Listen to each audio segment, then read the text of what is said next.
上期视频我们聊到了严重的过剩问题，正在让中国经济失去增长的动力。最好的解决办法就是能有一个新的支柱产业出现，这个产业要足够大，可以创造大量的财富和就业。门槛要足够低，不能像芯片和电动车一样有太多的技术壁垒或需要太多投资，最好还能出口，而且不容易被制裁。这乍一听起来可能有点天方夜谭，做梦呢吧？但在中国还真有一个被明确禁止但又百花盛开的神秘产业，从街头小巷、按摩店到 KTV 和洗浴中心，到处都是这个神秘产业的身影。从进城打工的农村女性到大学生和职场女性，甚至是演员模特，到处都是这个产业的从业人员，并且随着近几年经济下行，这个行业的从业人员不减反增，还越来越年轻漂亮。于是我便有了一个想法，如果中国政府将这个神秘的产业合法化，会不会成为中国经济的一根救命稻草呢？大家应该已经猜到这个神秘产业到底是什么，但为了避免视频被黄标，接下来我还会继续用神秘产业这个词，而这个行业的服务人员我会称为治疗师。自毛泽东时期的大炼钢铁开始，中国就是产业政策的大国，但从经济的角度看，似乎一直都不太成功。比如2006至2013年，中国政府在造船工业补贴了5500亿人民币，但利润增长仅为补贴额的1/5。如今风头正盛的电动车产业更是亏钱大户。然而我们今天聊的这个神秘产业几乎不需要任何的政府补贴，甚至都没有什么生产成本，却可以立马产生大量的收入。至于到底能赚多少钱，我们可以用两个邻国泰国和越南作为参照，这两个都是神秘产业比较发达的国家。根据估算，泰国和越南每年神秘产业的收入大约占 GDP 的2%，放在中国就是2.5万亿人民币，而这也只能算是一小部分。神秘产业往往跟旅游业相结合，因此这个产业发达的国家也会成为热门的旅游国家。2023年，外国游客给泰国贡献了300亿美金的收入，约占 GDP 的6%，放在中国那就是1万亿美元的外汇收入，相当于直接让我国的进出口翻倍。我们皇上在最近几年也在迫切地想要吸引外国游客。根据彭博社的报道，到2024年，中国已经对38国家单方面提供免签入境，而这个数字在2019年仅为3个。然而效果却并不好。2024年到中国旅行的外国游客仅为2019年的63%。3年新冠让西方对中国的看法严重恶化，如果不来点狠料，恐怕难以吸引到多少外国游客来中国消费。神秘产业刚好可以成为中国旅游业最好的卖点。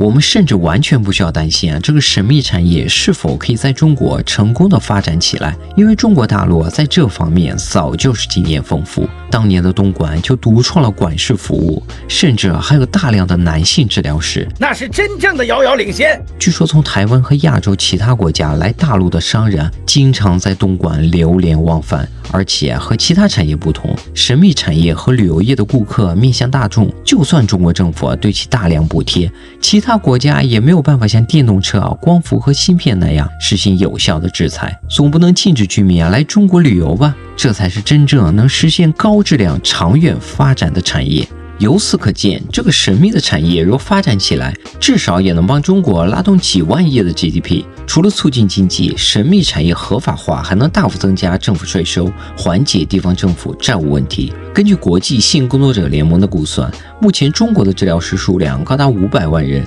排名世界第一。然而这500万的治疗师都在地下交易，尽管规模极其庞大，但不给政府创造1分钱的税收。有的人可能会说，就算合法化了，也依旧会存在大量的地下交易。这话是没错，但只要合法正规的服务场所存在，就一定会对地下交易产生巨大的冲击。尤其是在中国艾滋病泛滥的背景下，正规的治疗师是至少可以保障定期的体检，广大的病友在欲仙欲死的时候也不用胆战心惊了。第三，神秘产业的合法化还能缓解中国大学生就业难的问题。虽然我并不清楚有多少找不到工作的女大学生会去选择加入这个神秘的行业，但有一点是毋庸置疑的，就是这个行业的诱惑极大。在泰国，专业的治疗师月收入可以高达25000元人民币，高达泰国人均收入的8倍。相比于投了上千份简历都找不到工作，或是拿着3、4千的月薪天天加班，一份绝对高薪又相对轻松的工作，显然就有巨大的诱惑。而这些高薪的治疗师反过来又会大手大脚的消费，促进其他行业的繁荣，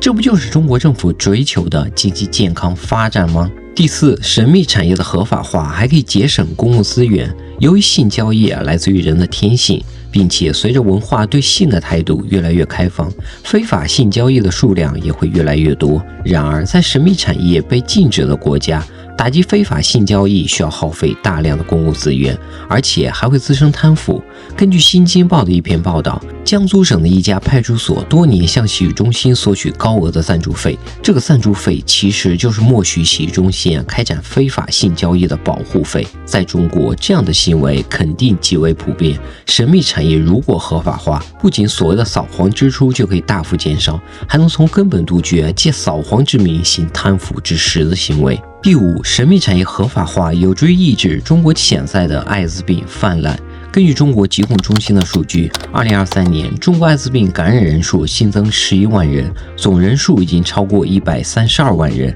居然比同性恋合法的美国还要多，更是日本的55倍。考虑到中国人并没有经常检测性病的习惯，官方数据也都会带点美颜滤镜，中国实际的艾滋病感染人数可能远超132万人，极有可能发展成为艾滋病严重流行的国家。而艾滋病感染人群主要集中在15到49岁，也是参与工作的主要人群。感染者经常因为健康问题而失去工作能力，最乐观的情况也至少是降低生产效率。研究表明，艾滋病流行严重的国家 GDP 增长率每年降低0.到1.5%。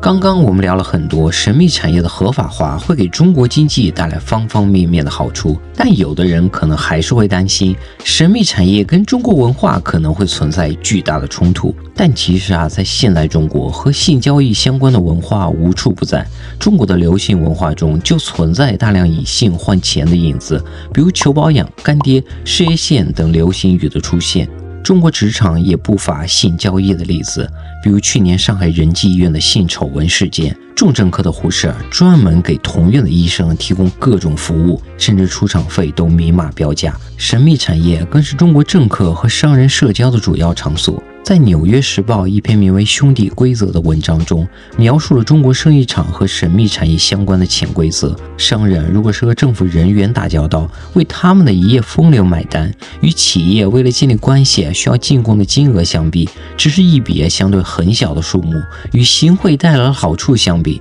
那更是不值一提。因此，无论从供给的角度还是需求的角度，神秘产业在中国现代文化中虽不能说是很受欢迎，但起码并没有被排斥。当经济下行时，治疗师这个职业也会变得更加有吸引力。人类学家郑甜甜曾为了自己的博士课题亲身做了 KTV 小姐。他在著作《红灯区》中指出，很多人都是从工厂女工、饭店和酒店的服务员开始干起。有些人因为工资被缩减、被拖欠而陷入窘迫。摆在农村女性面前的工作，大部分都收入微薄且十分劳累。在这种情况下，治疗师这一行就变成了香饽饽。如今，随着中国经济不断恶化，大量的本科生和研究生面临着同样的窘迫，越来越多的年轻人选择不恋爱、不结婚、不生育，选择治疗师这份工作也就越发没有了后顾之忧。认知科学发现，人们普遍会为自己做的事情而辩证，从而获得自我肯定。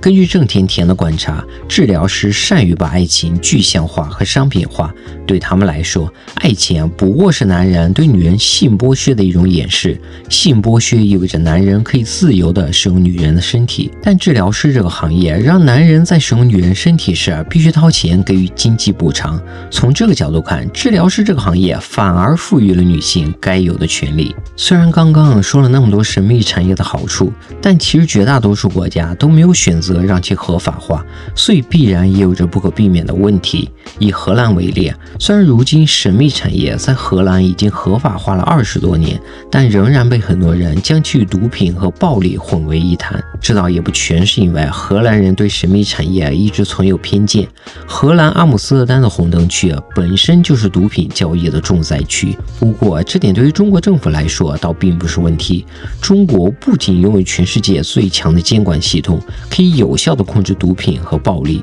洗脑能力那也是一绝。政府能让中国人相信中国护照可以横行世界，就能让中国人相信治疗师是一个很光荣的职业。第二，神秘产业容易滋生人口贩卖。荷兰的阿姆斯特丹就至少有400名被拐卖到红灯区并强制从事治疗师的女性，这也是我认为神秘产业在中国合法化最大的问题。毕竟女性和儿童贩卖在中国一直大规模的存在。最近王鑫事件又爆出了有大量中国人被拐卖去做电信诈骗，而咱们皇上对中国人被拐卖的态度一直很坚定，是既不管也不问。如果神秘产业被合法化，在巨大的利益驱动下，中国必然会有大量的女性甚至未成年女性面临被绑架贩卖的危险。在视频最后，我想说一下我的想法。做这一视频主要是因为前段时间看到了一个新闻，说中国艾滋病的数量正在急剧增加，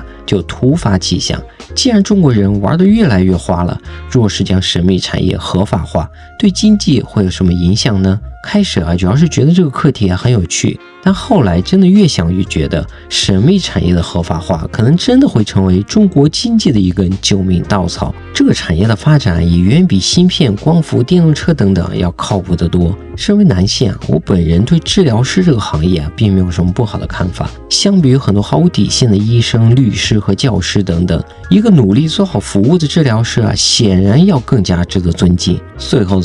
希望皇上不要看到我这一视频，因为我猜他真的会心动。好了，本期视频就到这里，喜欢的朋友请给一个关注、点赞加评论，谢谢大家，拜拜。